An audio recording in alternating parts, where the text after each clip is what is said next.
তো আজকে আমরা আসলাম মেলা ঘুরবার জন্য।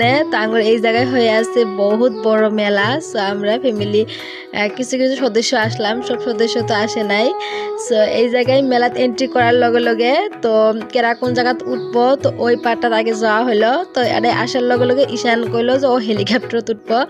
সো আর অলরেডি হেলিকপ্টারত বসেও আছে, দেখবারই লাগছেন। তো হেলিকপ্টারত উঠে হ্যান্ডেলগুলি এইভাবে ঘুরেবা লাগছে, মনে করে হেলিকপ্টারটা ওই চলাবো।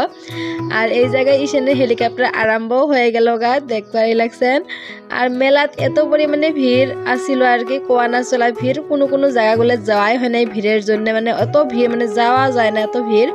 সো এই জায়গায় দেখবারই লাগছে, মানুষের খালি মাথাগুলো দেখা যাওয়া লাগছে। তো এই জায়গায় সব ধরনের ছোট বাচ্চা বড় মানুষের বস্তুগুলো আইছে আর কি, নাগরতলা, তার ব্রেক ডান্স, তারপরে আরো বহুত বস্তু আইছে। তো এই জায়গায় ঈশানের হয়ে গেল গা, তো ও নাইমে পড়লো। আর দেখেন মানুষের কি পরিমাণ ভিড়। আর এই যে দেখেন নাগরতলা এই জায়গায় আছে, কিন্তু মানুষ পুরা লাইনত লাগে আছে, মানে উড়ার জন্য এত ভিড়। আর এই জায়গায় আমরা লাইনত থাকার পরে এই জায়গায় ব্রেক ডান্স উঠে নিলাম। তো মেলাত আসলে কিছু না কিছু উঠলে একটু ভাল লাগে, কিছু নতুন এক্সপেরিমেন্ট হয়ে যায়। তো এই ব্রেক ডান্স আমি বহুতবার উঠছি, যদিও উঠলাম, তো নতুন যেহেতু কিছু নাই। আর এই সাইড দেখেন ডান্স হবা লাগছে, এটা নাগ কন্যার আর কি, কিবা নাগ কন্যা আছে বলে, নাগ কন্যা। তো এই জায়গায় পুতুল ডান্স হয়ে আছে। আর এই জায়গায় ফাইনালি আঙ্গরে ব্রেক ডান্সের কি আরম্ভ হয়ে গেল, দেখবারই লাগছেন।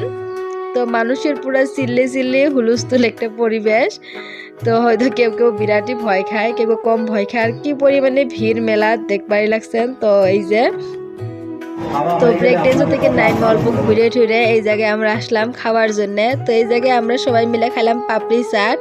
আর ঈশানিক জিগেলাম, ও কিচ্ছু খাবো না কইতেছে। আর তারপরে আমরা ঘোরাফেরা করে এক জায়গা থেকে এই যে ফুলগুলো নিয়ে নিলাম ঘরের জন্য, ফুল দানি সহ ফুল। সো আজকের ভিডিওটা আপনাদের কিরম লাগলো নিশ্চয়ই কমেন্টে জানাবেন, ভাল লাগলে শেয়ার করে দিবেন। সো দেখা করতে নেক্সট ভিডিওতে। আবার আল্লাহ হাফিজ, সবাই ভালো থাকেন, আমার জন্য দোয়া করিয়েন।